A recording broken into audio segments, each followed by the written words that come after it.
The Devil Wears Prada is a cult classic. It's a movie just about every girl knows and any other person, regardless of gender, who is really into fashion and drama.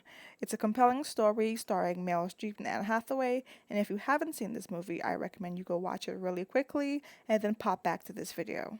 Today we're going to be talking about the character Andy Sachs or an Andrea Sachs from The Devil Wears Prada. Andy Sachs is a new college graduate who's looking for an opportunity to become a journalist. She goes to New York and she hasn't had too much luck finding a job, but she finally stumbles onto an opportunity as a personal assistant at a runway magazine. At Runway magazine, she starts to work for the editor in chief, Miranda Priestley. And at her time at Runway, she's gone from a girl who sneers and heavily criticizes fashion and the superficiality of caring about such a thing to a girl who at least can wear a better tailored outfit. As I said before, Andy is a character who actually does not care about fashion despite working in the fashion industry.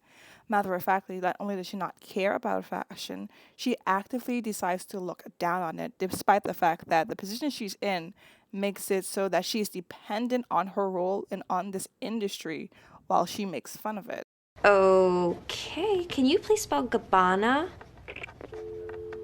But the more we see Andy progress throughout the movie and we see her go through a lot of challenges and understand what the industry demands, she goes to see that there's a lot that's put into the industry and in a lot of roles that people play with in the fashion industry other than picking out colors and looking at belts and blouses.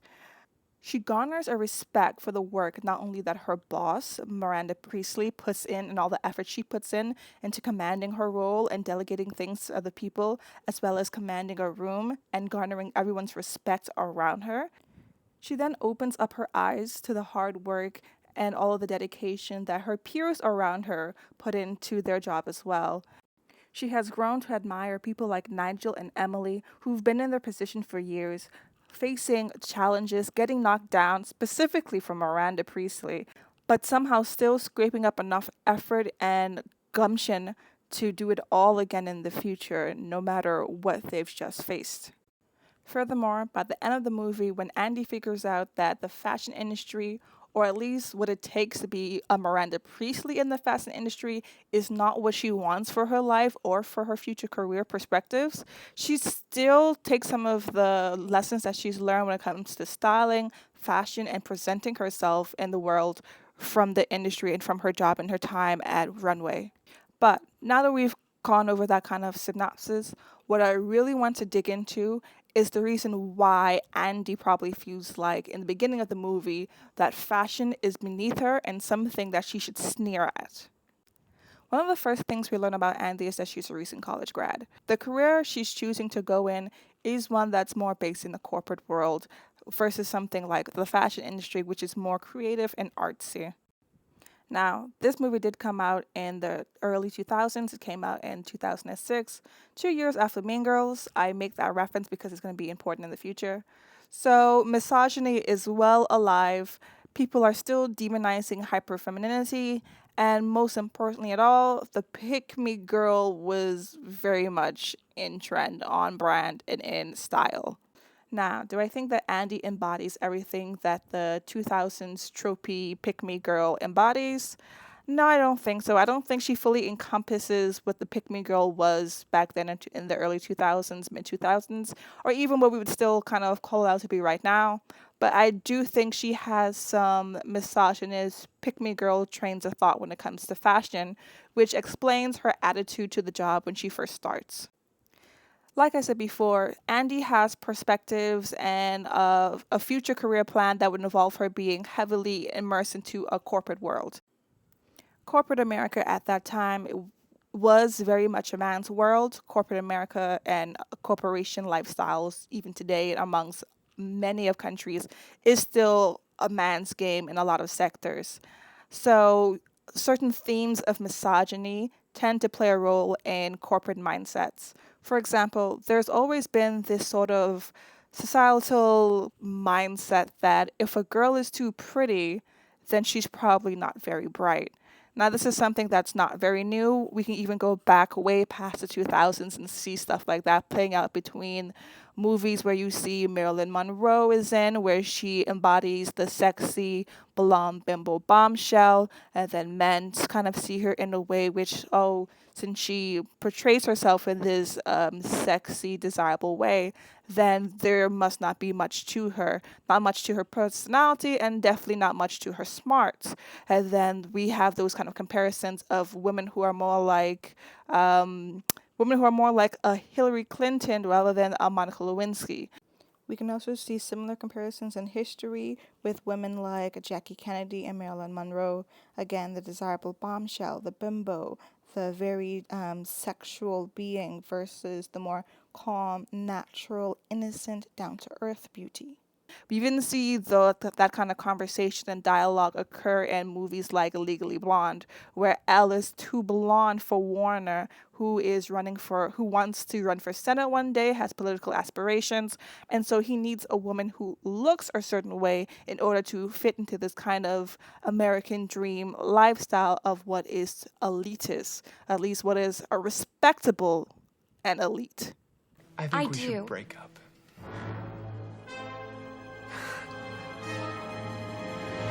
What? I thought you were proposing.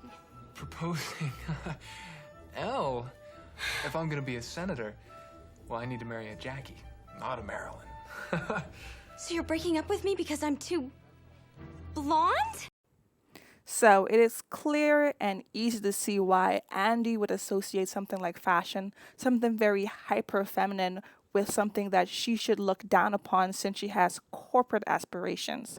She does not like to take care of her looks, at least that what the movie frames her as being. She's a sloppy dresser who doesn't care about fashion. She doesn't care about her hair. She doesn't care about her shoes or any of those sort of things because she has ingrained in herself that looking after herself physically and physically presenting herself in a way to desire attraction and attention would mean that she is not as smart if she appears in this way, which is demonizing a hyper feminine desire to be attracted and present yourself as a pretty woman. So, because of this mindset, Andy fears fashion. She fears being perceived as hyper feminine. She fears being perceived as being one of those girls. And therefore, in order to kind of put herself above this fear, she turns the fear into something more demeaning on the fashion side and uplifts herself into this ego's kind of centric platform where fashion is beneath her rather than her just fearing being judged if she were to take part in a lifestyle like that. But like I said before, as the movie goes on and as she's kind of like pressed by people like Emily, Nigel, and Miranda Priestley that she's not taking her job seriously, she starts to get the picture that she has to actually care about fashion to work in fashion, at least somewhat. And see her style change drastically. And nowhere in the middle of the movie, when she is more immersed in fashion, is she presented to be a girl who is stupid because she now likes fashion. And one thing I really love about the movie is even though we had like the toxic friends and the toxic boyfriend and what has now been perceived to be actually a toxic ending and not a happy ending because Annie does not only quit the job for her, but seemingly goes to the boyfriend and says that he was right all along for her taking her career seriously and changing. Okay, and changing herself for her job. We still see at the end of the movie she's taking a few things away from the job.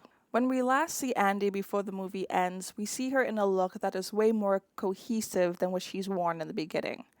Yes, her transformation is a bit more subtle than the transformation she first takes in the midway section of the movie, but you can clearly see that she is way more put together. She's wearing a brown leather jacket, a fashionable black turtleneck, and some dark gray slacks, a matching brown satchel, and some sensible, lovely black shoes. Now, like I said before, this look is way more subdued compared to the more trendy outfits that we've seen her wear in the midway section of the movie. They've been way more trendy, way more eye catching, a bit more designer, a bit more expensive, but this is a different Andy. This is an Andy who's taken herself away from that kind of industry and also taken herself away from the resources of that job that she had before and the fashion closet from that Nigel gave her access to. But she's still putting together a look that is cohesive. It fits her well. You see her frame show, all the colors match. It's a good outfit. It's simple, but it's good. So it matches more of the Andy we kind of knew from the beginning while taking away some of the fashion and style senses she's learned along the way. We see a similar kind of ending with the character Katie in Mean Girls. At the start of the movie, she kind of is ridiculed for her outfit. She's kind of doesn't really have her own sense of style. She just wears clothing to wear clothing. Clothing have a purposeful function to her, and that's about it. In the midway section of the movie, she gets a plastic transformation into a more hyper feminine way of dressing. So we see her get pinker clothing. We see her in more pastels. We see her in shorter skirts, higher heels, little cardigans that match the style of her plastic leader, Regina George, and the other girls as well. But when we get to the end of the movie and she's kind of like taking a step back from this, melting in into a community that really was never of her own, we see her take away a few lessons in styling her clothing to suit her more simple beginnings, but still with style and some sort of fashion sense. I do have to say, when it comes to The Devil Wears Prada specifically, and I look back at the fact that Andy actively mocked fashion while she worked in fashion and did so in front of other people who worked in fashion and actually cared about the job and about the atmosphere. It does remind me of my own beginnings when I was like in my early teens. I think there's been like this kind of confession going on online with girls in their like early 20s, maybe mid 20s, late 20s, of sharing that they all felt like they went through this kind of pick me stage of hating feminine qualities, feminine interests, and anything leaning towards the hyper feminine. Because to be a woman or to be feminine or to have womanly or feminine interests has been equated with weakness, stupidness, foolishness for a very long time due to a toxic masculinity kind of a misogynistic societal view. But thankfully, the last couple of generations have been able to really take a close eye looking back at the past. And like I said, confess our feelings about how we used to view ourselves and how we used to view femininity back in like the mid to early 2000s and really see that there is no reason to hate pink just to hate pink. There's no reason to hate fashion and hate style and hate clothing in order to be accepted by the male gaze or by men in general. There is no reason to hate being a woman because being a woman is great. There's nothing wrong with being a woman. There's nothing wrong with having feminine qualities or feminine interests. And we've come together through various platforms, thanks to the internet, to actually share with each other these feelings, these pick me feelings that we had about each other and about basically just like a hyper feminine lifestyle. And of course, being hyper feminine is not something that every woman has to do or anybody has to be. However, it's come to now our realization that it's not something that we also have to hate for any given reason. It's also not something that we have to decide to actively stray away from in order to be accepted in any kind of community, whether it's kind of like the corporate community, whether it's in the like elitist society. There's no reason for women to be respected to have to act like men in order to garner respect from men just because they now dominate certain fields because of the hierarchy of power that's made by them in society. There is no reason why women have to decide to lean towards a masculine viewing of the world or lean towards masculine interests or in a way try to adapt to men's culture in order for us to be respected in certain fields or sectors of society. Women should be allowed to be feminine or be masculine or represent themselves or their interests in any way they feel like or decide to do, without us being demonized.